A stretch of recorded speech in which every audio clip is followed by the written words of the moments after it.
apa dan bagaimana situasi dan kondisi pesta demokrasi pada 5 tahun silam, tepatnya pada tahun 2019. Sejenak kita mengingat-ingat kembali pada tahun tersebut. Ya betul, pada tahun tersebut media sosial kita dipenuhi dengan keributan, cacian dan perkataan-perkataan yang tidak sepantasnya keluar dari kelompok masyarakat yang menjunjung tinggi norma-norma agama dan etika moral.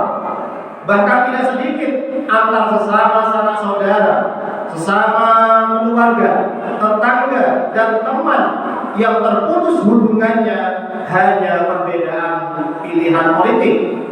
Pertanyaannya, apakah kita akan mengulanginya kembali pada tahun 2004 ini? Sidang jamaah Jumat rahimahullah. Setelah pemilihan tahun 2019 itu, kita telah melihat apa yang dilakukan oleh para elit kita di atas sana. Orang bertakwa pasti akan mengambil pelajaran dari kejadian-kejadian masa lalu. Hal ini sebagaimana diminta Al-Quran agar umat Nabi Muhammad SAW ini harus belajar dari apa yang menimpa pada umat sebelumnya akibat perbuatan mereka. Allah Subhanahu wa taala berfirman dalam surah Al-Baqarah ayat 66. A'udzu billahi minasyaitonir rajim. Bismillahirrahmanirrahim. Faj'alnaha nakalan lima baina yadayha wa ma khalfaha wa mau'izatan lil muttaqin. Yang artinya, maka kami jadikan yang sedemikian itu peringatan bagi orang-orang di masa itu dan bagi mereka yang datang kemudian, serta menjadi pelajaran bagi orang-orang yang bertakwa. Begitu juga dengan kontestasi politik.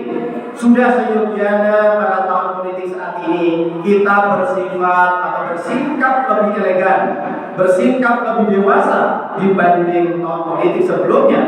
Tidak ada gunanya kita ngotot-ngotot mendewa-dewakan seorang calon tertentu yang malah mengorbankan kerukunan kita dengan orang-orang di sekitar kita, dengan keluarga dan sanak saudara kita.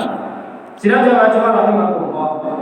Bila kita melihat cita-cita yang diinginkan Islam, kita akan menemukan banyak dalil bahwa Islam menyuruh umatnya untuk menjaga persatuan dan menjauhi perpecahan.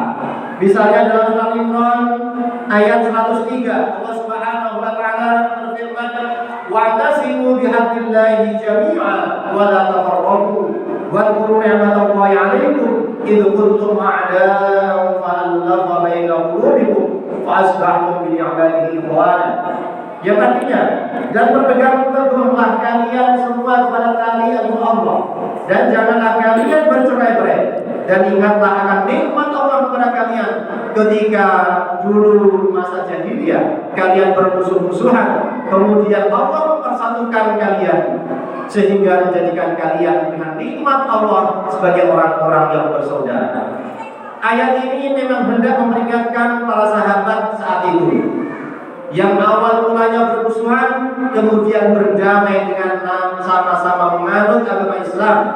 Ini menunjukkan bila yang sebelumnya pernah bermusuhan, kemudian bersatu dalam keyakinan, maka disuruh untuk tidak berpecah, apalagi yang telah memeluk agama Islam sejak lahir seperti kita ini.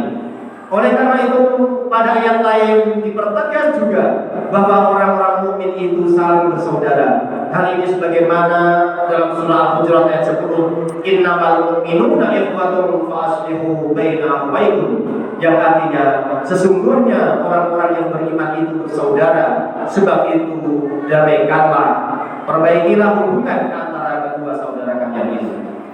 Lumrahnya orang yang bersaudara akan berupaya semaksimal mungkin untuk menjaga dan merawat hubungannya agar tetap akur, tetap rukun, dan juga tetap guyup.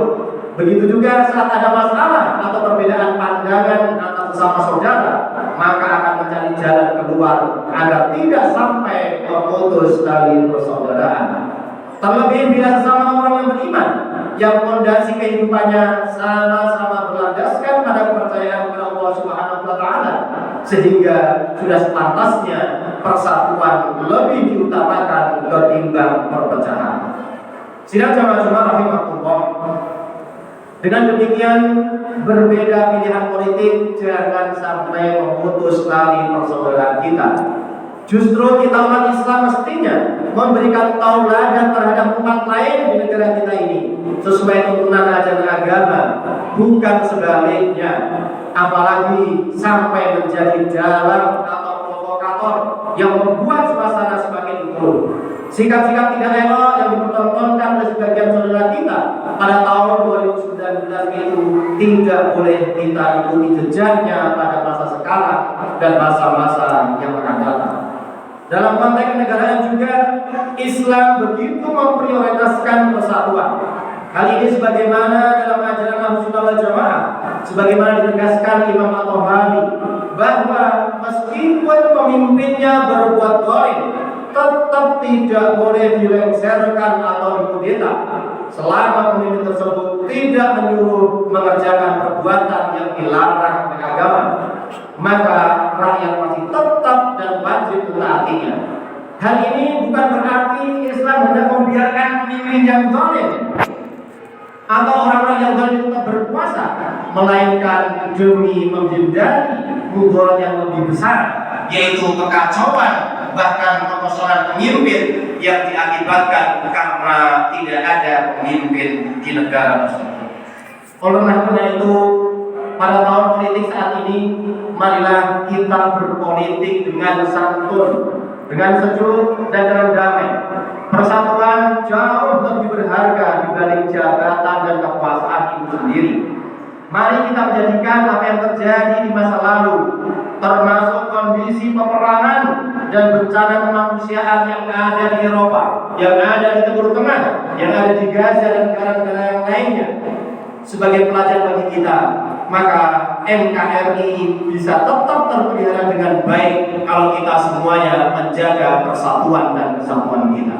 Dengan upaya ini, kita semuanya berharap hubungan kita dengan lingkungan sekitar kita, hubungan kita dengan keluarga, dengan teman, dengan kerabat kita hendaknya tetap harmonis dan bisa berbagi canda tawa. Cukuplah perbedaan itu hanya terjadi pada saat kita berada di ruang TPS saja, tidak perlu dibawa-bawa ke dalam kehidupan sosial kita sehari-hari. Mudah-mudahan kita semuanya selalu diberi kesehatan dari Allah Subhanahu wa Ta'ala, dan mudah-mudahan di tahun politik ini negara kita, daerah kita, wilayah kita, kampung kita tetap aman, damai dan terjaga kesatuan dan kesatuannya. Barakallahu wa lakum fil Qur'an wa nafa'ani wa iyyakum bima fihi min ayatil hakim. Aqulu ma li hadza astaghfiruka min dzambi innahu huwal ghafur